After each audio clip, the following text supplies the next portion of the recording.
네, 요즘 부동산 시장이 활성화되고 있습니다. 그런데 청약제도 못지않게 부동산 경매에 대한 관심도 굉장히 높아지고 있습니다. 시세보다 좀 저렴하게 나온 경매 물건을 통해서 내 집 마련의 기회로 삼으시는 분들도 상당히 있는 것 같은데요.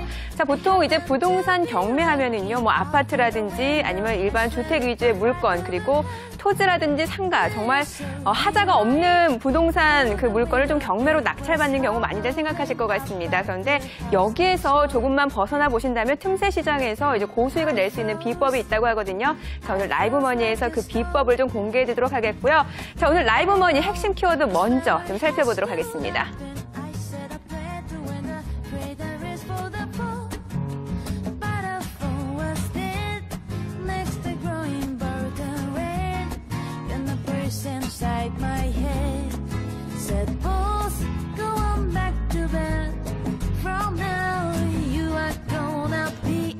네, 오늘 라이브머니의 핵심 키워드 살펴봤습니다. 자, 그러니까 건축이 중단이 돼서 남들이 다 꺼리는 물건을 굉장히 저렴하게 낙찰받아서 여기에서 이제 고수익을 낼 수 있는 비법을 오늘 라이브머니에서 좀 공개해 드릴 텐데요. 좀 복잡하고 어렵게 느껴지시죠? 그런데 이분과 함께 보신다면 쉽게 해결해 보실 수 있을 것 같습니다. 경매 고수입니다. 우리옥션의 이성용 대표 모셔보도록 하죠. 안녕하세요. 네, 안녕하세요. 네. 자, 앞서서 간단하게 개념을 설명을 드렸는데 일단은 건축이 중단이 돼서 남들이 다 꺼리는 물건. 네. 여기에서 고수익을 낼 수 있는 비법을 알려주신다고요? 네, 맞습니다. 네. 이제 많은 분들이 이제 일반 경매 물건, 아파트나 주택을 포함한 아파트 같은 물건들로 이제 투자를 하면서 이제 경쟁이 심하다 보니까 많이 갈증이 느끼세요. 그래서 조금은 방향을 돌려서 오늘 특수 물건으로 어떻게 2배 수익을 내는지 기술 하나를 또 배우는 시간이 이제 되었으면 좋겠습니다. 네, 알겠습니다. 자, 그러니까 이제 여기에서 고수익을 낼 수 있는 비법 하면은 앞서 제가 지금 라이브머니 핵심 키워드로 조금 공개를 해드렸던 유치권이라든지 아니면 이제 법정 지상권 그리고 이제 건축 허가권에 대해서 개념을 알아야 될 텐데 사실 저희가 이제 이 시간을 통해서 유치권, 법정 지상권 계속해서 알려드렸는데 오늘 다시 한번 좀 짚어볼 필요가 있겠죠? 그렇죠. 네. 일단 물건에 대한 기본적인 소개를 하면서 한번 우리 이제 풀어가 보도록 하겠습니다. 네. 이제 경매 물건을 검색하다 보면은 토지는 이렇게 있는데 토지 위에 토지 이제 소유자가 건축업자와 도급 계약을 한 거예요. 돈 줄게 건물 지어줘, 돈 주면 건물 지어줄게 해서 약속을 한 거죠. 그리고 공사를 해서 건물을 올리다가 토지 소유자가 채무 상태가 악화되면서 경매로 나왔을 때 이때는 토지만 매각이란 말이에요. 네. 그런데 건물을 짓다가 중단이 된 상태래요. 막 철근 콘크리트 막 올라와 있고 그래요.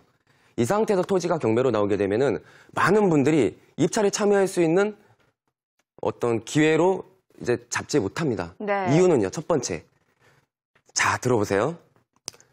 경매에 넘어왔대요, 토지가. 그러면 공사업자는 공사를 이어서 하겠어요, 안 하겠어요? 못하는 거죠. 그리고 공사 대금, 지금까지 들어간 비용에 대해서 받을 수 있을까, 없을까요, 토지 소유자한테? 일단 토지 소유자가 지금 채무 상태가 있는 상황이고 당연히 못 받으니까 지금 경매로 나온 거잖아요. 그렇죠.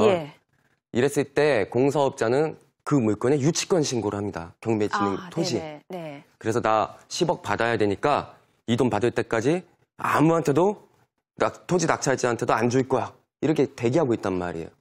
두 번째, 또 어떤 문제가 있냐면은 땅 위에 건물이 있잖아요. 이게 잘생겼든 못생겼든 완성된 건물이든 미완성 건물이든 지상물이 있다고 하면은 내가 낙찰받고 나서 이것을 철거할 수 있는 권리가 없다고 하면 이건 굉장히 큰 문제가 되는 거거든요. 네. 내가 토지를 활용할 수 없잖아요. 네네. 그렇죠? 네. 그 두 가지 문제가 가장 큰 이제 핵심 화두가 되는 것이고 초보자들이 피하기 때문에 그 두 가지 문제 때문에 낙찰가가 매우 떨어집니다. 네. 감정가 대비. 네. 그때 낙찰을 받아서 해결하는 방법을 한 가지 짚어가 보도록 하시죠. 그러니까 지금 이제 말씀해 주신 개념이 딱 이제 유치권, 그러니까 지금 이제 그 토지에서 건축을 진행을 했던 그 업자에게 주어지는 유치권이 있는 거고, 그렇죠. 이제 전 토지 소유자에게 주어지는 이제 법정 지상권이라는 개념인 거죠. 맞습니다. 자, 여기에서 어떤 식으로 이해관계가 얽히고 좀 분쟁이 되는지가 굉장히 중요할 것 같아요. 네. 자, 그림과 함께 유치권 문제부터 한번 해결을 해볼까요? 우리? 네. 어떤 분쟁거리가 있냐면 유치권 나와 있네요. 유치권 같은 경우에는 자, 어떻게 해결을 할까요? 유치권 사실 공부하려고 하면 한도 끝도 없고요. 분쟁거리를 해결하는 데 있어서 소송을 한다고 하면은 판사마다 해석하는 방법이 다 틀리기 때문에 굉장히 어려운 분야예요. 그런데 간단하게 이런 토지 물건일 때 무너뜨릴 수 있는 방법이 있다는 거죠. 네. 자, 이렇게 해볼게요. 공사업자가 토지를 만든 조물주는 아니잖아요. 네네. 그렇죠. 그렇죠. 뭘 공사했어요? 토지 위에다가 건물을 공사했잖아요. 맞나요? 네. 저는 누구예요? 토지 낙찰자예요. 네. 제가 건물 낙찰 받은 적 없잖아요. 토지를 낙찰받은 거죠. 근데 왜 건물 공사업자가 저한테 유치권 행사를 합니까? 아. 토지 낙찰자한테. 네. 난 토지 낙찰 받았는데. 네네. 그렇죠? 그러니까 기존의 토지 소유자와의 관계라는 거죠. 그렇죠. 예. 제가 만약에 건물을 낙찰받았다고 하면은 그 지상물을 낙찰받았다고 하면은 네. 유치권 업자가 저한테 주장할 수 있습니다. 네. 지금 이제 말씀해 주시는 개념이 조금 어려울 수 있거든요. 저희가 좀 그림을 통해서 좀 함께 살펴보면 좋을 것 같은데. 아, 네. 네. 자, 바로 확인을 해보도록 하죠. 아, 자, 지금 이제 보니까 이 공사를 했던 업자네요. 그렇죠. 이 업자가 유치권을 이제 행사를 하게 되면 내가 여기에 들어간 공사 대금이 10억 원인데 이 10억 원을 받기 전에는 절대 못 나가라고 이렇게 주장을 하는 게 유치권이군요. 네, 맞습니다. 예. 그 만화 지금 그림을 보시게 되면은 저기 포크레인 보이시죠? 그리고 네네. 철근들 보이시죠? 네. 저런 게 올라와 있는 토지를 낙찰 받는 거예요. 아. 그랬을 때 저 공사 대금에 대해서 저 유치권자가 이제 나 10억 주기 전에 못 나가 그러고 네. 있죠. 그렇죠? 그때 그 옆에 누굽니까? 이 대표죠, 저죠? 네. 낙찰받은 사람. 예, 예. 실물이 났네요. 네. 바로 이런 이제 유치권 행사가 있는데 네. 이랬을 때 아까 말씀드린 거와 같이 유치권 부존재 소송을 한 다음에 주장하는 건 매우 쟁점이 간단해요. 난 토지 낙찰자다. 네. 건물을 낙찰받지 않았다. 그래서 유치권자가 나에게 유치권 주장을 하는 것은 이제 맞지 않다라는 주장을 하게 되면은 유치권 네. 부존재 소송에서 승소합니다. 그리고 유치권은 무너지는 거예요. 근데 사실 이제 일반적으로 투자자들이 생각하기에는 지금 이제 건축이 중단된 그런 건물이 있는 상황이고 그렇죠. 그렇기 때문에 내가 유치권을 인수하지 않을 경우에는 내가 저 건축물을 어떻게 해야지 못할 것 같다라는 리스크를 좀 가질 수밖에 없다 이렇게 생각을 하잖아요. 예. 그렇죠. 그리고 이제 두 번째 이제 이야기를 한번 해볼까요? 네. 유치권 무너뜨리는 건 간단해요. 지금 설명대로 하시면 되는 것이고 이제 법정 지상권 문제예요.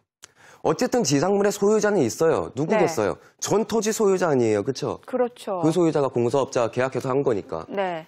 그러면은 전 토지 소유자에게 지상권이 주어진다고 하면은 30년 동안 길게는 네. 제가 토지를 활용 못 해요. 네. 그리고 전 토지 소유자는 그 지상물 미완성 건물을 유지시킬 수가 있단 말이에요. 네네. 그럼 저는 빨리 이거를 저가에 낙찰받아서 원래 가치대로 팔아야 되는데 그런 게 올라와 있는 물건을 누가 사겠습니까? 그렇죠. 내가 활용도 못하는데. 예. 그렇죠? 네. 이걸 이제 무너뜨리는 방법이에요.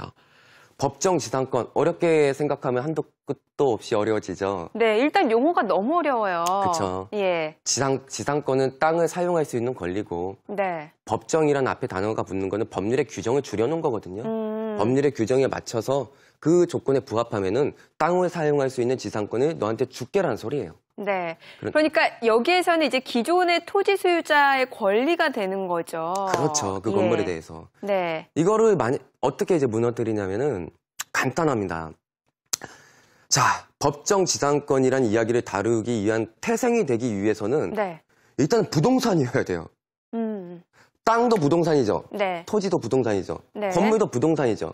별개의 부동산이란 말이에요. 그렇죠. 자, 건물은 법률적 조건이 있어요. 네. 건물로 인정받기 위해서. 그러니까 우리가 흔히 말하는 건물이라는 개념이 아니라 여기 어떤 기준에 충족이 돼야 건물로 인정을 받을 수 있다 이런 말씀이시잖아요. 그렇죠. 자, 법정 지상권도 많이 어려워요. 그래서 저희가 또 그림을 통해서 어떤 개념인지 또 확인을 해보면 좋을 것 같은데 좀 바로 보도록 하죠. 네, 그림 보여주세요. 네, 법정 지상권입니다. 지금 싸우네요. 이게 분쟁 가능성이 있다는 얘기죠. 네, 이건 아까 이제 그 유치권자인데요. 예. 그림 보여주셔도 됩니다. 어쨌든 네. 지금 낙찰 받고 나서 이제 10억 달라고 한 2차 그림인데. 실제로 저도 도로 지나가다 보면은 그 건물에 뭐 유치권 행사 중이다라는 이런 현수막 많이 봤거든요. 그렇죠. 자, 그런 경우에 저런 식으로 이제 그 공사업자가 저렇게 이제 주장을 하게 되는 게 유치권인 거죠. 그렇죠. 그 다음에 이제 법정 지상권 이야기를 이제 이어서 해볼게요. 네. 자, 이런 겁니다. 법정 지상권을 다룰 수 있는 태생이 되기 위해서는 건물이어야 된다고 제가 이야기를 드렸었죠. 네. 자, 법률로 건물이 뭘까요? 건물로 인정받기 위해서는 첫 번째 지붕, 네. 두 번째 기둥, 그리고 주벽. 이 세 가지가 모두 조건에 부합하지 않으면 건물이 아닙니다. 기둥과 지붕과 주벽. 주벽, 그렇죠. 예. 그림이 나오네요. 네. 지붕이 있어야 되고 그다음에 기둥이 있어야 되고 주벽, 이 세 가지가 갖추어졌으면은 건물이 정말 우리가 봤을 때 아닌 것처럼 보여도 저건 건물이에요. 법률적으로. 네. 그런데 우리가 아까 다루는 경매 물건 보자고요. 철근 콘크리트만 올라와 있죠. 아까 봤을 때 지붕이 좋아요. 아직 없는 상태네요, 그러면. 기둥은 이따 쳐주자고요. 네. 지붕 없잖아요. 그렇죠. 주벽이 있어요? 없었죠. 아직 없죠. 예. 그럼 건물이 아니죠. 네네. 자, 건물이 아니면은 법정 지상권을 다룰 이야기가 나올 이유가 없는 거예요. 네. 자, 그러니까 건물이 성립이 돼야 법정 지상권이란 개념도 성립이 될 수 있다는 그렇죠. 거죠. 예. 그럼 그게 뭘까요? 네. 그 지상물은 뭘까요, 도대체? 토지의 부합물이라고 부릅니다. 토지의 부합물. 네. 자, 토지의 부합물. 그럼 이건 토지와 일체로 본다는 거죠. 난 토지 소유자인데 토지와 부합물이라네? 내 거잖아. 무슨 법정 지상권 문제가 있어. 내 건데. 내 거네요. 그렇죠? 법정 지상권 이야기가 나올 필요가 없죠. 네.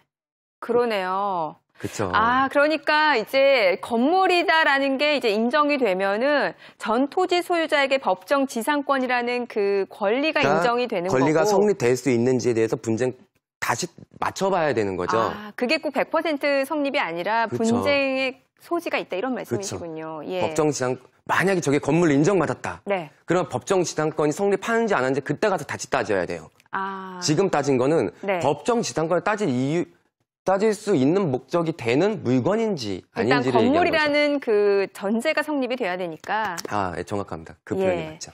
알겠습니다. 자, 그러니까 이제 토지를 낙찰받은 사람 입장에서는 일단은 지금 이제 건축이 중단된 그런 건물이 성립이 되는지 여부를 좀 판가름을 해보셔야 될 것 같고, 만약에 이 세 가지 저희가 말씀드렸다시피 뭐 기둥이라든지 지붕, 주벽 이 세 가지 조건 중에서 하나라도 이제 그 요건이 성립이 안 된다라고 하면은 이제 건물이 성립이 안 되기 때문에 애초에 이제 법정 지상권 개념이 성립할 수 없다 이런 말씀이시군요. 네, 정확합니다. 예, 알겠습니다. 좀 이해하는데 시간이 많이 걸렸는데, 자, 그럼에도 불구하고 유치권이라든지 법정 지상권의 그 분쟁을 좀 해결할 수 있는 방안이 있다라는 말씀이신 거죠. 그렇죠. 예. 방금 제가 이야기한 거를 정리를 하게 되면 첫 번째 유치권 부존재 소송에서 난 토지 소유자야 하면 끝이죠. 그 유치권 부존재에서 승소하는 것이고, 두 번째 네. 법정 지상권 부존재 소송을 하는 거예요. 거기서 판사님한테 이렇게 얘기하면 돼요. 건물이 아니잖아요. 토지의 부합물이에요. 끝이에요. 아, 그러니까 유치권에 대해서는 유치권 부존재 소송을 해야 되고, 예. 네, 그러니까 유치권이 존재하지 않는다라는 거를 그렇죠. 소송을 하는 거고, 확인받는 거죠, 판사님한테. 아, 이제 법정 지상권에 대해서는 이게 건물이 아니니까 토지의 부합물이다 이렇게 주장을 해야 되는 거죠. 그렇죠. 그럼 이게 간단하게 쉬운 건 아니잖아요. 해보면 매우 쉽습니다. 아, 소송인데요? 네. 예. 요즘 뭐 전자소송 신청도 할 수 있는데 인터넷으로? 네. 아, 초보자도 쉽게 할 수 있는 거예요? 그럼요. 예. 그리고 이제 소송되는 과정에서 이제 서류도 내가 다 우편으로 보내면 돼요, 법원에. 네. 그리고 최종 판결만 쓰면 되는 것이기 때문에 네. 막상 해보면은 우리 생활 속에서 그렇게 어렵지가 않아요. 우리 막 드라마 속에 나오는 그런 어떤 소송을 생각하시면 네. 예, 하실 필요는 없어요. 매우 간단해요.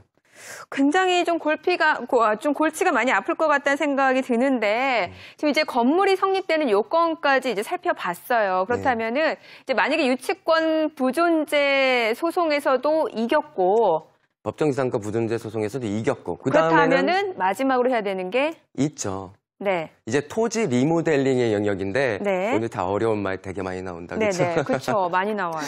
어떻게 해요? 2배 수익 내려면 그 정도는 감수해야지. 네네. 두 번째는 마지막은 건축 허가권 승계 문제예요. 아. 예를 드는 게 아니고 실제로 가정을 하게 되면은 네. 아까 건물이 미완성 건물이 있었잖아요. 철근 콘크리트. 네네. 그렇죠. 그러면은 내가 토지를 팔려고 했을 때 네. 지금 올라와 있는 것을 증축할 수 있어야 돼요. 그렇죠. 뭔가 이제 완성된 건물이어야지 사람들이 관심을 가질 그렇죠. 거 아니에요. 예. 아니면 철거를 하더라도 네. 다시 지을 수 있는 허가가 있어야지 누가 살 거 아닙니까? 네. 건축업자들이. 그렇죠. 건축을 하려는 토지 네. 소유자들이. 자, 그래서 그 문제가 어떻게 해야 되냐면은 많은 사람들이 여기서 많이 막혀요. 좀 경매를 하신다는 분들도. 네. 건축 허가권을 전 토지 소유자로부터 승계를 받아와야 되는데 네. 그러기 위해서는 건축법 시행 규칙이라고 있어요. 네. 거기 뭐라고 적혀 있냐면은 전 토지 소유자의 명의 변경 동의서를 받아오라 그런다? 아, 그러니까는 이제 나는 그 토지를 낙찰 받았는데 원래 기존의 전 토지 소유자한테 가서 명의 변경을 해달라고 네. 어떻게 좀 그런 소리를 해야 되는 거, 아쉬운 소리를 해야 되는 그쵸. 거예요? 그렇게 예. 되면은 제가 지금 채무 상태가 매우 안 좋아져서 토지를 잃어버렸어요. 네. 그리고 이제 누군가 낙찰을 받아갔잖아요. 네. 근데 그 사람이 와갖고 허가권 좀 나한테 승계를 하려고 그러는데 동의서 좀 써주십시오 하면은 네. 제가 뭐라 그러겠어요. 토지를 지금 날린 것도 억울한데. 맨입으로는 좀 억울하죠. 그렇죠. 얼마 예. 줄 건데. 그럴 수 있죠. 무조건 그러겠죠. 네네. 그렇죠. 그랬을 때 많은 분들이 3천만 원 안 될까? 4천만 원 뭐 이런단 말이에요. 네. 그런 소리 해야 돼요. 심하게는 너무 많은 금액을 부를 때도 있어요. 네. 그렇죠. 그런데 아주 간단하게 해결하는 방법이 있습니다, 여러분. 그 명의를 변경할 수 있는 방법이요? 그렇죠. 예. 혹시 시행규칙 관련된 혹시 표 준비는 안 돼 있나요? 안 돼 있겠죠? 시행규칙이요? 네. 예, 한번 확인해 말로 보도록 이야기를 하죠. 하겠습니다. 네. 전 토지 소유자의 명의 변경 동의서를 받아와야 된다라고 말씀드렸잖아요. 네네. 근데 그 다음에 단서가 붙어요. 아니, 또는이라고 붙습니다. 또는. 또는의 개념이 뭐죠? 다른 개념 아닌가요? 방법이 있다는 얘기인 그쵸? 거예요. 예. 이렇게 하거나 저렇게 하거나의 네. 개념이잖아요. 네. 또는 하고 객관적으로 지금 나오네요. 예. 예, 지금 뭐 권리 관계 변경 사실을 증명할 수 있는 서류를 첨부하여 허가권자에게 제출. 말이 어려워요. 네, 제가 읽어드릴게요. 네. 또는 권리관계의 변경 사실을 증명할 수 있는, 풀어서 이야기하면은 소유권이 너한테 이전되어 있다는 것을 객관적으로 증명할 수 있는 서류 갖고 와. 그럼 네. 그걸로 대신해 줄게. 이 말이에요. 그러니까 내가 이 토지를 낙찰받아서 이게 토지의 부합물이기 때문에 내가 그 실질적인 권한을 갖고 있다라는 걸 증명해야 되는 그렇죠. 서류인 거죠. 예, 토지의 소유권이 나한테 이전됐다는 소리예요. 네. 그럼 뭐일까요? 매각대금 완납 증명서라 그래요. 오늘 네. 어려운 용어 너무 많이 나오는데 안 쓰려고 그랬는데 네. 경매를 낙찰받고 나면은 잔금 치러야 되잖아요. 그렇죠. 뭐 경매뿐만이 아니라 모든 그런 부동산 매매가 그렇죠. 그렇죠. 잔금을 치러야 되죠. 예. 그 잔금 치르면은 잔금 치렀다고 주는 영수증이 매각대금 완납 증명서예요. 말이 어렵지 실질적인 거는 실제로 많이들 이루어지는 그런 증명서네요. 예. 잔금 낸 영수증. 네. 잔금 낸 그렇죠. 영수증이란 말이에요. 네. 그걸 가지고 허가권자가 누구예요? 해당 시청이나 군청의 건축가 아니겠어요? 거기서 허가 내줬겠죠. 건물 지으라고. 네. 거기에 들고 가는 거예요. 네. 그래 내가 재허가를 받는 게 아니고 신고사항이거든요. 그래서 내가 객관적으로 토지 소유권이 나한테 이전되었으니까 네. 전 소유자, 토지 소유자한테 건축을 허가했던 그 권리를 나한테 그대로 승계해 주십시오 하면서 매각대금 완납 증명서, 즉 잔금 납부한 영수증을 내면은 끝이에요. 그러니까 매각대금 완납 증명서를 그 이제 허가권자라고 하면은 뭐 시청이라든지 그런 군청의 그 건축 담당자한테 제출하면 됩니다. 제출만 하면은 그걸로 이제 이렇게 변경이 되는 그럼요. 거예요? 명의가 변경이 되는 거예요? 우리가 많은 예. 사람들이 등기했을 때 소유자가 된다고 생각하지만 잔금을 치르는 순간 소유자가 된 거예요. 근데 그걸 실질적으로 신고까지 해야 되는 거군요. 그렇죠. 7일 이내에 해야 됩니다. 7일 잔금 이내요? 내고 나서. 예. 7일 이내에 건축가 가셔서 객관적으로 소유권이 변동된 자료입니다. 잔금 낸 영수증이에요. 하고 보여주셔야 돼요. 네네. 그렇게 되면은 건축 허가권이 승계가 됩니다. 그러니까 이제 잔금까지 다 치르고 나서 매각대금 완납 증명서까지 발급을 받고 나서 이제 7일 이내 신고만 하면 끝나는 것 같은데 어떻게 다 해결이 되는 건가요? 그렇죠. 자, 이렇게 돼서 네. 유치권도 해결하고 네. 법정지상권도 해결하고 네. 그다음 건축 허가권도 나한테 왔잖아요. 네. 그러면은 이제 이 물건은 어떻게 해야 되느냐? 예를 들어서 5억짜리 2억에 낙찰받았어요. 그럼 5억에 건축 허가까지 다 받아뒀죠. 네. 그리고 그 구조상 그냥 증축만 하면 되죠. 그 상태의 토지를 토지 전문 중개업소에 많이 내놓으세요. 그러면은 내가 토지 전문가일 필요는 없는 거예요. 그렇죠? 네네네. 토지 전문 중개업자가 토지 소유자들한테 전문적으로 영업을 해서 알아서 거래를 성사시켜줍니다. 내가 굳이 계속해서 증축을 할 필요도 없고 그렇죠. 이렇게 건축 허가권까지 다 승계가 됐다라는 점을 좀 이렇게 증명을 받아서 그 토지 업자한테 맡기기만 하면 되는 거군요. 그렇죠. 예, 알겠습니다. 자, 오늘 중요한 개념이 유치권 이제 보존제 그 소송에서 좀 승소를 해야 된다라는 점, 그리고 이제 법정 지상권도 역시 또 성립이 안 된다라는 점 확인받고 이제 건축 허가권까지 승계가 됐습니다. 자, 이제 그렇죠. 문제가 다 해결이 된 것 같습니다. 실제로 이런 사례가 있는지 좀 중요할 것 같은데 사례 좀 준비를 해오셨죠? 그렇죠. 한번 사례 한번 볼까요? 네네. 그림 좀 자, 준비해 어떤 주세요. 사례인지 좀 바로 확인을 해보도록 하죠. 아, 지금 인천 남구 경인로에 있었던 그런 물건이었네요. 그렇죠. 감정가가 5억 9,100만 원이죠. 네. 최저입찰가는 역시나 2억까지 떨어졌네요. 그렇죠. 네. 이 물건을 2억 9,090만 원에 낙찰을 받았습니다. 네. 용도는 대지네요. 네. 건축 중인 물건인데 밑에 한번 볼까요? 주의사항. 재매각 물건은 생략하고 유치권 그리고 입찰 외라고 적혀 있죠. 네, 저게 무슨 의미인가요? 유치권은 유치권 신고가 있다는 내용이고요. 네. 입찰 외는 입찰하는 대상, 토지 외에 지상이 무언가가 있다는 뜻이에요. 확인해보라는 소리예요. 네네. 그래서 법정지상권 성립 여지를 확인해보라는 소리죠. 아, 네네. 입찰하는 것 외, 매각 대상 외에 뭔가가 있으니까. 네. 그렇죠?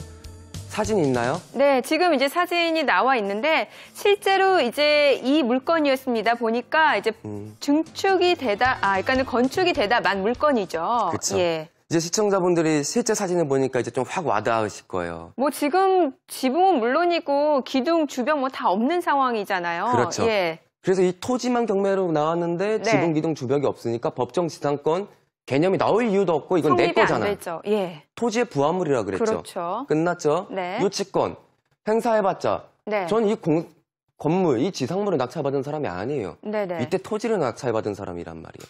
그렇기 때문에 유치권 부존재 소송에서 그 내용으로 이야기를 하게 되면은 승소 판결문을 받을 수 있다라는 네. 것이고 마지막으로 건축허가권 제가 어떻게 하라 그랬어요. 이거 낙찰받고 나서 잔금 납부한 영수증, 네. 매각대금 완납 증명서죠.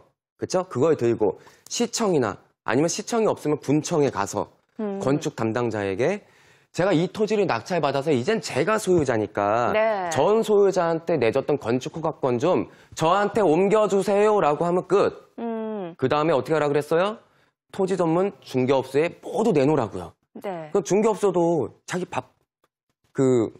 수익을 위해서 일을 해야 될 거 아닙니까? 너무 편한 물건이겠네요. 왜냐하면 모든 그 서류가 다 준비가 되어 있는 그런 물건인 거잖아요. 그렇죠. 예. 그래서 유치권 머리 아파, 법치권 머리 아파 그런 얘기 안 나오면 안 돼. 그럼 돈 못 벌죠. 그러니까 2배 수익을 내기 위해서 네. 이 정도는 굉장히 매력 있는 겁니다, 여러분. 네. 조금만 신경 쓰면은 네. 편하게 5억짜리를 2억 9천에 낙찰 받잖아요. 5억 9천짜리를. 실제로 이게 이제 토지 전문 그 업자한테 넘어가서 실질적으로 얼마에 팔린 거예요? 실질적으로는 5억이에요. 네.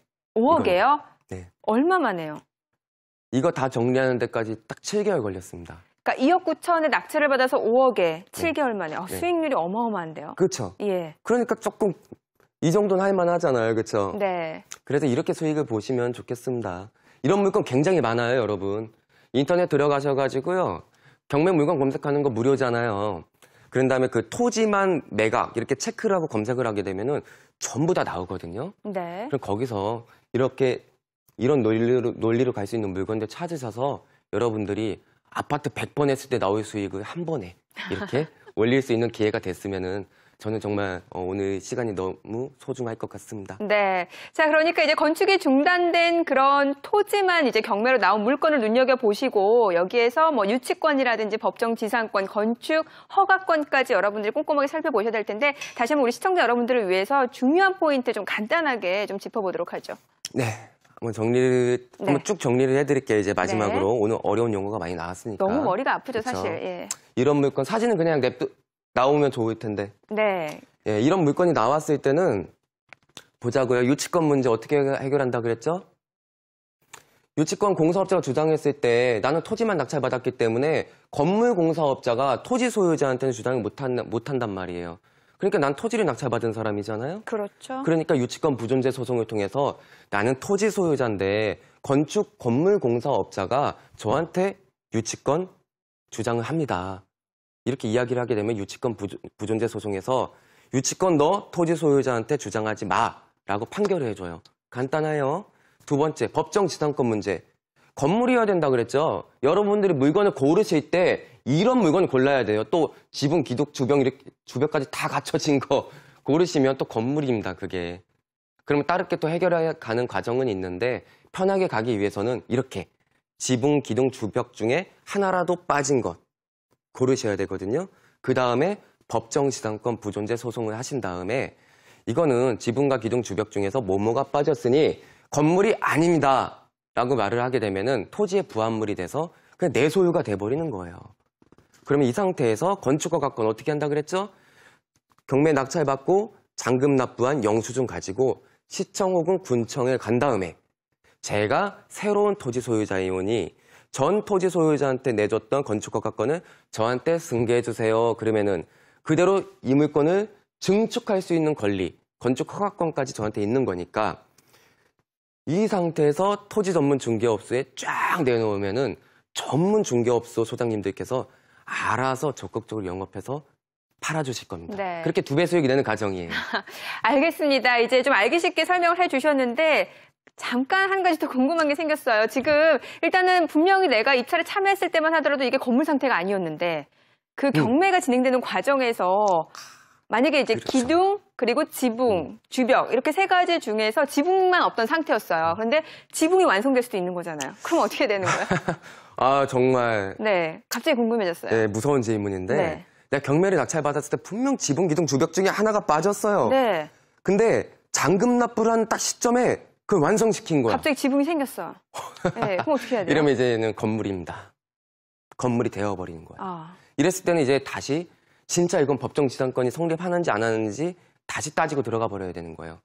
법정지상권에 따질 수 있는 건물이 이제 되어버린 거니까. 네. 그런데 여러분들이 이제 상식적으로 이런 생각을 해보세요. 지금 딱 이 물건이에요. 낙찰 받고 나서 2주 뒤에 잔금 납부 날이 옵니다. 자, 14일 안에 채무 상태가 악화된 있는 토지 소유자가 건물 건축 공사 대금도 못 줘서 유치권 행사하고 있는 이 상황에서 2주 만에 지붕과 기둥과 주벽을 만들 가능성은? 아, 상식적으로 그렇네요. 2주 안에. 네. 말이 안 되는 그렇죠. 거죠. 사실 재무 상태가 악화되지 않았으면 경매로 나오지도 않았을 물건이기 때문에. 예. 현실적으로 2주 안에 건물을 완성시킨다는 것은 네. 매우 어려운 부분입니다. 네, 알겠습니다. 자, 오늘은요, 남들이 꺼려하는 그런 물건에서 고수익을 낼 수 있는 비법에 대해서 알려드렸습니다. 자, 방송 도중에 문의사항 많으셨을 것 같은데요. 언제든지 서울적 번호 02-6938-2067번으로 전화 주시면 되겠습니다. 자, 오늘 우리 옥션의 이성용 대표와 함께 알아봤습니다. 오늘 말씀 고맙습니다. 네, 감사합니다.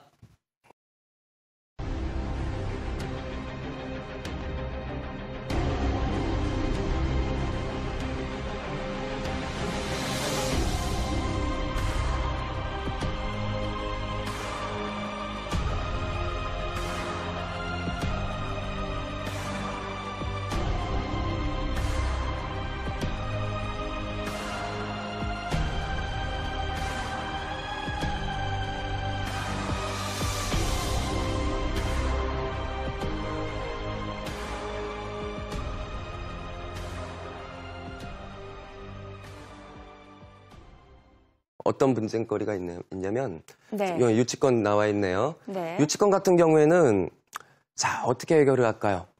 유치권 사실 공부하려고 하면 한도 끝도 없고요. 분쟁거리를 해결하는 데 있어서 소송을 한다고 하면은 판사마다 해석하는 방법이 다 틀리기 때문에 굉장히 어려운 분야예요. 그런데 간단하게 이런 토지 물건일 때 무너뜨릴 수 있는 방법이 있다는 거죠.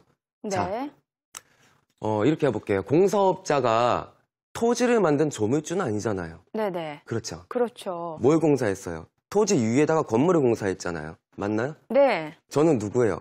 토지 낙찰자예요. 네.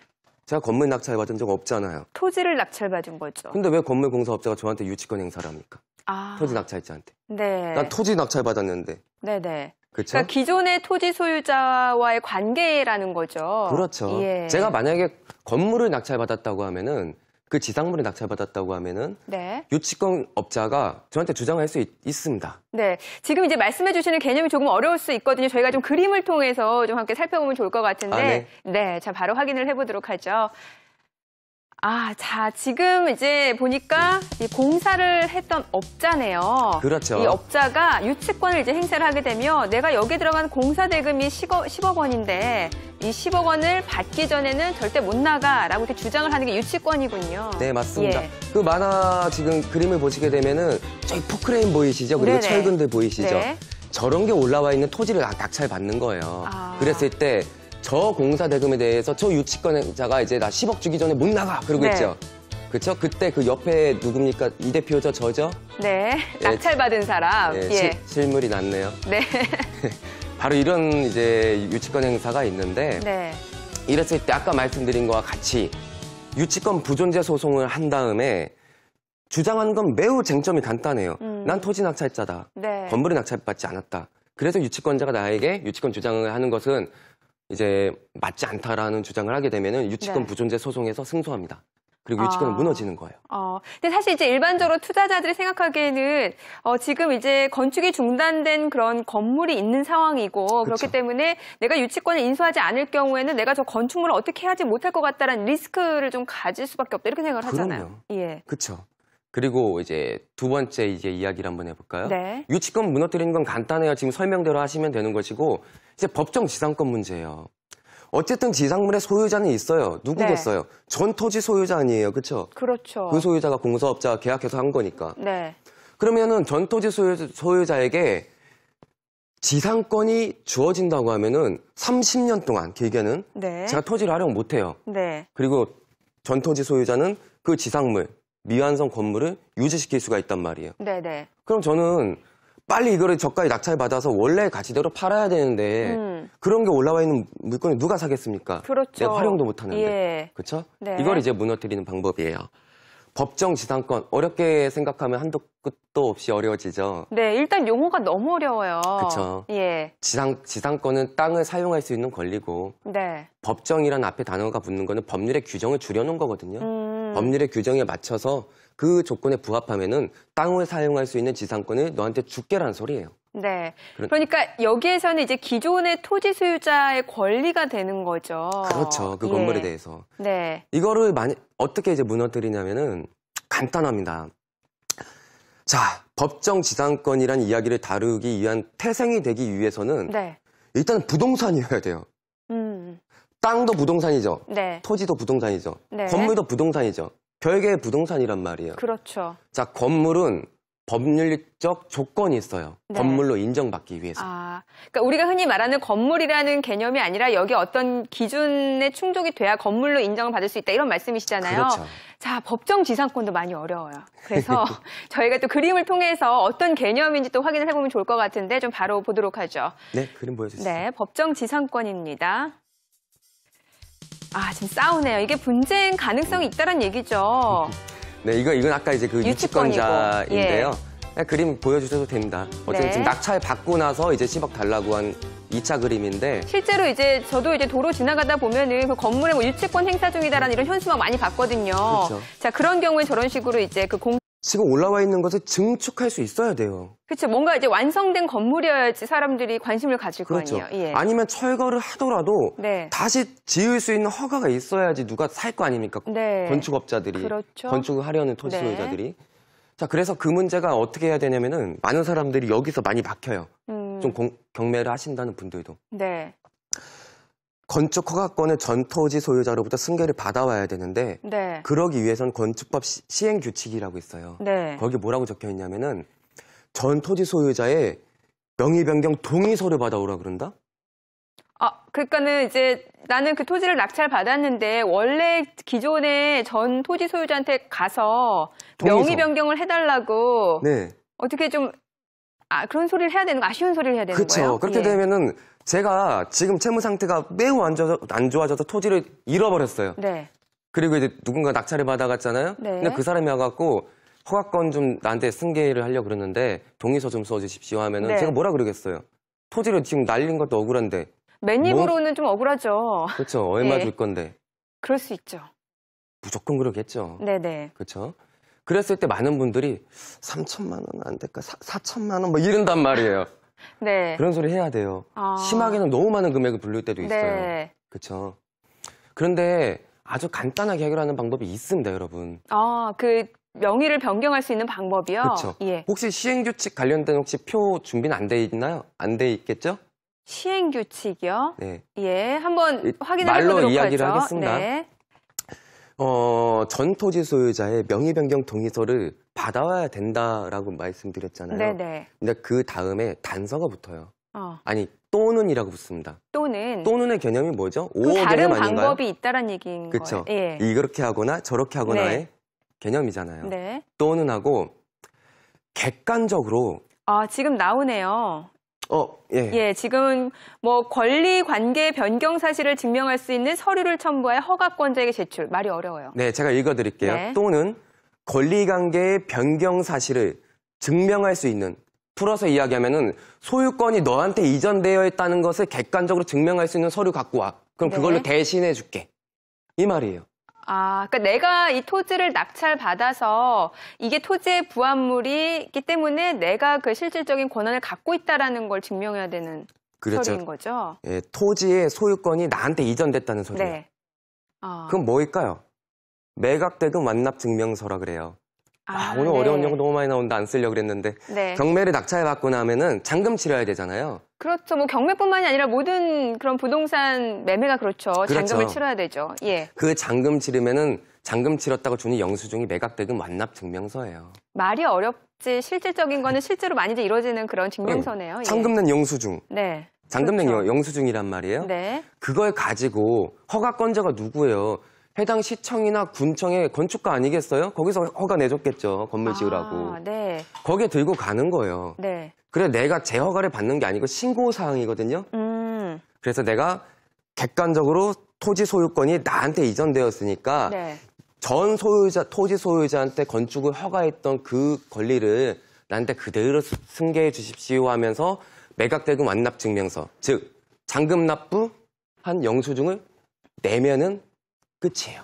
그러니까 매각대금 완납 증명서를 그 이제 허가권자라고 하면은 뭐 시청이라든지 그런 군청의 그 건축 담당자한테 제출하면 됩니다. 제출만 하면은 그걸로 이제 그렇게 변경이 되는 그럼요. 거예요? 명의가 변경이 되는 거예요? 우리가 많은 예. 사람들이 등기했을 때 소유자가 된다고 생각하지만 잔금을 치르는 순간 소유자가 된 거예요. 근데 그걸 실질적으로 신고까지 해야 되는 거군요. 그렇죠. 예. 7일 이내에 해야 됩니다. 7일 잔금 내고 이내요? 나서. 예. 7일 이내에 건축가 가셔서 객관적으로 소유권이 변동된 자료입니다. 잔금 낸 영수증이에요. 하고 보여주셔야 돼요. 네네. 그렇게 되면은 건축 허가권이 승계가 됩니다. 그러니까 이제 잔금까지 다 치르고 나서 매각대금 완납 증명서까지 발급을 받고 나서 이제 7일 이내에 신고만 하면 끝나는 것 같은데 어떻게 다 해결이 되는 건가요? 그렇죠. 자, 이렇게 돼서 네. 유치권도 해결하고 네. 법정지상권도 해결하고 네. 그다음 건축 허가권도 나한테 왔잖아요. 네. 그러면은 이제 이 물건은 어떻게 해야 되느냐? 예를 들어서 5억짜리 2억에 낙찰받았어요. 그럼 5억에 건축 허가까지 다 받아뒀죠. 네. 그리고 그 구조상 그냥 증축만 하면 되죠. 그 상태의 토지를 토지 전문 중개업소에 많이 내놓으세요. 그러면은 내가 토지 전문가일 필요는 없는 거예요. 그렇죠? 네네네. 토지 전문 중개업자가 토지 소유자들한테 전문적으로 영업을 해서 알아서 거래를 성사시켜줍니다. 내가 굳이 계속해서 증축을 할 필요도 없고 그렇죠. 이렇게 건축 허가권까지 다 승계가 됐다라는 점을 좀 이렇게 증명을 받아서 그 토지 업자한테 맡기기만 하면 되는 거군요. 그렇죠. 예, 알겠습니다. 자, 오늘 중요한 개념이 유치권 이제 보존제 그 소송에서 좀 승소를 해야 된다라는 점, 그리고 이제 법정 지상권도 역시 네. 또 성립이 안 된다라는 점 확인받고 이제 건축 허가권까지 승계가 됐습니다. 자, 이제 그렇죠. 문제가 다 해결이 된 것 같습니다. 실제로 이런 사례가 있는지 좀 중요할 것 같은데 사례 좀 준비를 그렇죠. 해오셨죠? 한번 사례 한번 볼까요? 네네. 그림 좀 자, 준비해 어떤 주세요. 사례인지 좀 바로 확인을 해보도록 하죠. 지금 인천 남구 경인로에 있었던 그런 물건이었네요. 그렇죠. 감정가가 5억 9,100만 원이죠. 네. 최저입찰가는 역시나 2억까지 떨어졌네요. 그렇죠. 네. 이 물건을 2억 9,090만 원에 낙찰을 받았습니다. 네. 용도는 대지네요. 네. 건축 중인 물건인데 밑에 한번 볼까요? 주의사항. 재매각 물건은 생략하고 유치권 그리고 입찰외라고 적혀 있죠. 네. 저게 무슨 의미인가요? 유치권은 유치권 신고가 있다는 내용이고요. 네. 입찰외는 입찰하는 대상, 토지 외에 지상이 무언가가 있다는 뜻이에요. 확인해보라는 소리예요. 네네. 그래서 법정지상권 성립 여지를 확인해보라는 소리죠. 네네. 입찰하는 것 외, 매각 대상 외에 뭔가가 있으니까. 네. 그렇죠?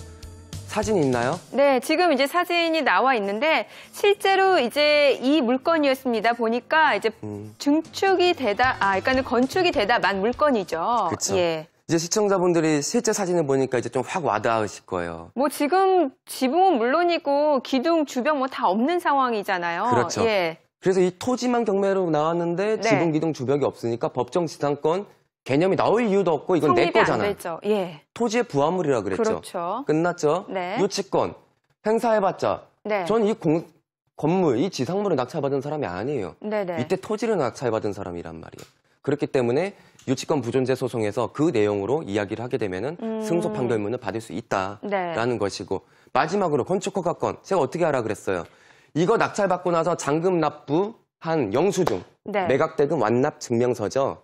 그렇죠? 그걸 들고 시청이나 아니면 시청이 없으면 군청에 가서 건축 담당자에게 제가 이 토지를 낙찰받아서 이젠 제가 소유자니까 전 소유자한테 내줬던 건축허가권 좀 저한테 옮겨주세요라고 하면 끝. 그 다음에 어떻게 하라 그랬어요? 토지 전문 중개업소에 모두 내놓으라고요. 그럼 중개업소도 자기 수익을 위해서 일을 해야 될 거 아닙니까? 너무 편한 물건이겠네요. 왜냐하면 모든 그 서류가 다 준비가 되어 있는 그런 물건인 거잖아요. 그렇죠. 그래서 유치권 머리 아파, 법치권 머리 아파 그런 얘기 안 나오면 안 돼. 그럼 돈 못 벌죠.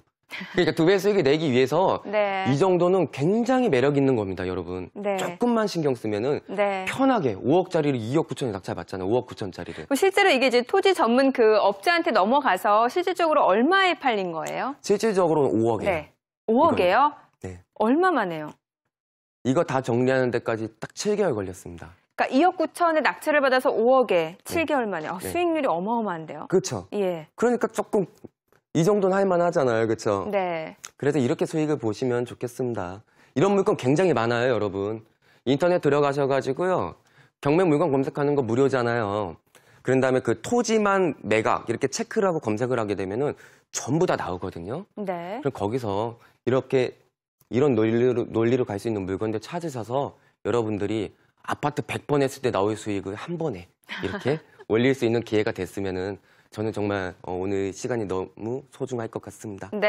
자, 그러니까 이제 건축이 중단된 그런 토지만 이제 경매로 나온 물건을 눈여겨보시고 여기에서 뭐 유치권이라든지 법정지상권, 건축 허가권까지 여러분들이 꼼꼼하게 살펴보셔야 될 텐데 다시 한번 우리 시청자 여러분들을 위해서 중요한 포인트 좀 간단하게 좀 짚어보도록 하죠.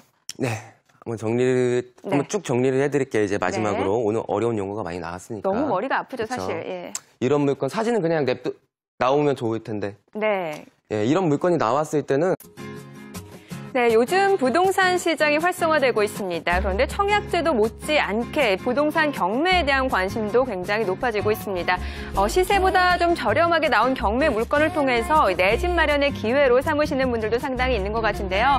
자, 보통 이제 부동산 경매하면은요, 뭐 아파트라든지 아니면 일반 주택 위주의 물건 그리고 토지라든지 상가 정말 하자가 없는 부동산 그 물건을 좀 경매로 낙찰받는 경우 많이들 생각하실 것 같습니다. 그런데 여기에서 조금만 벗어나 보신다면 틈새 시장에서 이제 고수익을 낼 수 있는 비법이 있다고 하거든요.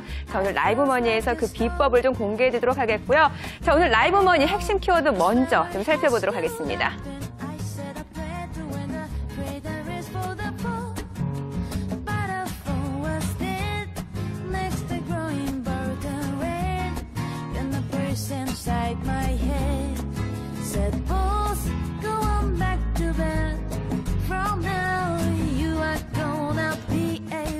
오늘 라이브머니의 핵심 키워드 살펴봤습니다. 자, 그러니까 건축이 중단이 돼서 남들이 다 꺼리는 물건을 굉장히 저렴하게 낙찰받아서 여기에서 이제 고수익을 낼 수 있는 비법을 오늘 라이브머니에서 좀 공개해 드릴 텐데요. 좀 복잡하고 어렵게 느껴지시죠? 그런데 이분과 함께 보신다면 쉽게 해결해 보실 수 있을 것 같습니다. 경매 고수입니다. 우리옥전의 이성용 대표 모셔보도록 하죠. 안녕하세요. 안녕하세요. 자, 앞서서 간단하게 개념을 설명을 드렸는데 일단은 건축이 중단이 돼서 남들이 다 꺼리는 물건. 여기에서 고수익을 낼 수 있는 비법을 알려주신다고요? 네, 맞습니다. 이제 많은 분들이 이제 일반 경매 물건, 아파트나 주택을 포함한 아파트 같은 물건들로 이제 투자를 하면서 이제 경쟁이 심하다 보니까 많이 갈증이 느끼세요. 그래서 조금은 방향을 돌려서 오늘 특수 물건으로 어떻게 2배 수익을 내는지 기술 하나를 또 배우는 시간이 이제 되었으면 좋겠습니다. 알겠습니다. 자, 그러니까 이제 여기에서 고수익을 낼 수 있는 비법 하면은 앞서 제가 라이브머니 핵심 키워드로 조금 공개를 해드렸던 유치권이라든지 아니면 이제 법정 지상권 그리고 이제 건축 허가권에 대해서 개념을 알아야 될 텐데 사실 저희가 이제 이 시간을 통해서 유치권, 법정 지상권 계속해서 알려드렸는데 오늘 다시 한번 좀 짚어볼 필요가 있겠죠? 그렇죠. 일단 물건에 대한 기본적인 소개를 하면서 한번 우리 이제 풀어가 보도록 하겠습니다. 이제 경매 물건을 검색하다 보면은 토지는 이렇게 있는데 토지 이외에 토지 이제 소유자가 건축업자와 도급 계약을 한 거예요. 돈 줄게 건물 지어줘, 돈 주면 건물 지어줄게 해서 약속을 한 거죠. 그리고 공사를 해서 건물을 올리다가 토지 소유자가 채무 상태가 악화되면서 경매로 나왔을 때 이때는 토지만 매각이란 말이에요. 네. 그런데 건물이 짓다가 중단이 된 상태래요. 막 철근 콘크리트 막 올라와 있고 그래요. 이 상태에서 토지가 경매로 나오게 되면은 많은 분들이 입찰에 참여할 수 있는 어떤 기회로 이제 잡지 못합니다. 네. 이유는요. 첫 번째. 자, 들어보세요. 경매에 넘어왔대요, 토지가. 그러면 공사업자는 공사를 이어서 하겠어요, 안 하겠어요? 못하는 거죠. 그리고 예. 공사 대금, 지금까지 들어간 비용에 대해서 받을 수 있을까 없을까요? 토지 소유자한테. 일단 토지 소유자가 지금 채무 상태가 있는 상황이고 당연히 못 받으니까 지금 경매로 나온 거잖아요. 그렇죠. 예. 이랬을 때 공사업자는 그 물건에 유치권 신고를 합니다. 경매 진행 토지. 네네. 네. 그래서 나 10억 받아야 되니까 이 돈 받을 때까지 아무한테도 토지 낙찰자한테도 안 줄 거야. 이렇게 대기하고 있단 말이에요. 두 번째, 또 어떤 문제가 있냐면은 땅 위에 건물이 있잖아요. 이게 잘생겼든 못생겼든 완성된 건물이든 미완성 건물이든 지상물이 있다고 하면은 내가 낙찰받고 나서 이것을 철거할 수 있는 권리가 없다고 하면 이건 굉장히 큰 문제가 되는 거거든요. 네. 내가 토지를 활용할 수 없잖아요. 네네. 그렇죠? 네. 그 두 가지 문제가 가장 큰 이제 핵심 화두가 되는 것이고 초보자들이 피하기 때문에 그 두 가지 문제 때문에 낙찰가가 매우 떨어집니다. 네. 감정가 대비. 네. 그때 낙찰을 받아서 해결하는 방법을 한 가지 짚어가 보도록 하시죠. 그러니까 지금 이제 말씀해주신 개념이 딱 이제 유치권, 그러니까 지금 이제 그 토지에서 건축을 진행을 했던 그 업자에게 주어지는 유치권이 있는 거고, 그렇죠. 이제 전 토지 소유자에게 주어지는 이제 법정 지상권이라는 그렇죠. 개념인 거죠. 맞습니다. 자, 여기에서 어떤 식으로 이해관계가 얽히고 좀 분쟁이 되는지가 굉장히 중요할 것 같아요. 네. 예. 자, 그림과 함께 유치권 문제부터 한번 해결을 해볼까요? 우리? 네. 공사업자가 저렇게 이제 주장을 하게 되는 게 유치권인 거죠. 그렇죠. 그 다음에 이제 법정지상권 이야기를 이제 이어서 해볼게요. 네. 자, 이런 겁니다. 법정지상권을 다룰 수 있는 태생이 되기 위해서는 건물이어야 된다고 제가 이야기를 드렸었죠. 네. 자, 법률로 건물이 뭘까요? 건물로 인정받기 위해서는 첫 번째 지붕, 네. 두 번째 기둥, 그리고 주벽. 이 세 가지가 모두 조건에 부합하지 않으면 건물이 아닙니다. 아, 기둥과 지붕과 주벽. 그렇죠. 예. 그림이 나오네요. 네. 지붕이 있어야 되고 그다음에 기둥이 있어야 되고 주벽. 이 세 가지가 갖추어졌으면은 건물이 정말 우리가 봤을 때 아닌 것처럼 보여도 저건 건물이에요. 법률적으로. 네. 그런데 우리가 아까 다루는 경매 물건 보자고요. 철근 콘크리트만 올라와 있죠. 아까 봤을 때 지붕이 좋아요. 아직 없는 상태네요, 그러면. 기둥은 이따 쳐주자고요. 네. 지붕 없잖아요. 그렇죠. 주벽이 있어요? 없었죠. 아직 없죠. 예. 그럼 건물이 아니죠. 네네. 자, 건물이 아니면은 법정 지상권을 다룰 이야기가 나올 이유가 없는 거예요. 네. 자, 그러니까 건물이 성립이 돼야 법정 지상권이란 개념도 성립이 될 수 있다는 그렇죠. 거죠. 예. 그럼 그게 뭘까요? 네. 그 지상물은 뭘까요, 도대체? 토지의 부합물이라고 부릅니다. 토지의 부합물. 네. 자, 토지의 부합물. 그럼 이건 토지와 일체로 본다는 거죠. 난 토지 소유자인데 토지와 부합물이라네? 내 거잖아. 무슨 법정지상권 문제가 있어. 내 건데.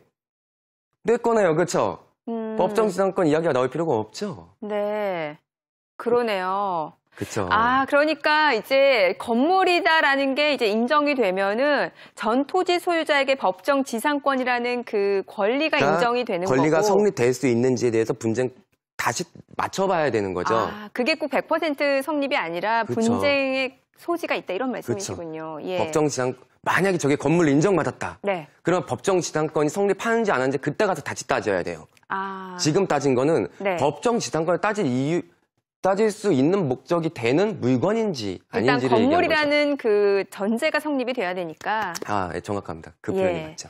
알겠습니다. 자, 그러니까 이제 토지를 낙찰받은 사람 입장에서는 일단은 지금 이제 건축이 중단된 그런 건물이 성립이 되는지 여부를 좀 판가름을 해보셔야 될 것 같고, 만약에 이 세 가지 저희가 말씀드렸다시피 뭐 기둥이라든지 지붕, 주벽 이 세 가지 조건 중에서 하나라도 이제 그 요건이 성립이 안 된다라고 하면은 이제 건물이 성립이 안 되기 때문에 애초에 이제 법정지상권 개념이 성립할 수 없다 이런 말씀이시군요. 네, 정확합니다.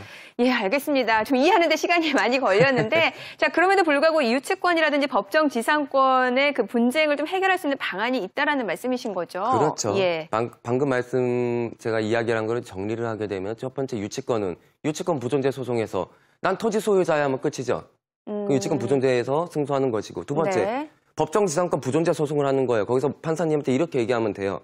건물이 아니잖아요. 토지의 부합물이에요. 끝이에요. 아, 그러니까 유치권에 대해서는 유치권 부존재 소송을 해야 되고, 네. 네, 그러니까 유치권이 존재하지 않는다라는 거를 그렇죠. 소송을 하는 거고, 확인받는 거죠, 판사님한테. 아, 이제 법정지상권에 대해서는 이게 건물이 아니니까 토지의 부합물이다 이렇게 주장을 해야 되는 거죠. 그렇죠. 그럼 이게 간단하게 쉬운 건 아니잖아요. 해보면 매우 쉽습니다. 아, 소송인데요? 네. 예. 요즘 뭐 전자소송 신청도 할 수 있는데 인터넷으로? 네. 아, 초보자도 쉽게 할 수 있는 거예요? 그럼요. 예. 그리고 이제 소송되는 과정에서 이제 서류도 내가 다 우편으로 보내면 돼요, 법원에. 네. 그리고 최종 판결만 들으러 쓰면 되는 것이기 때문에 네. 막상 해보면은 우리 생활 속에서 그렇게 어렵지가 않아요. 우리 막 드라마 속에 나오는 그런 어떤 소송을 생각하시면 네. 예, 하실 필요는 없어요. 매우 간단해요.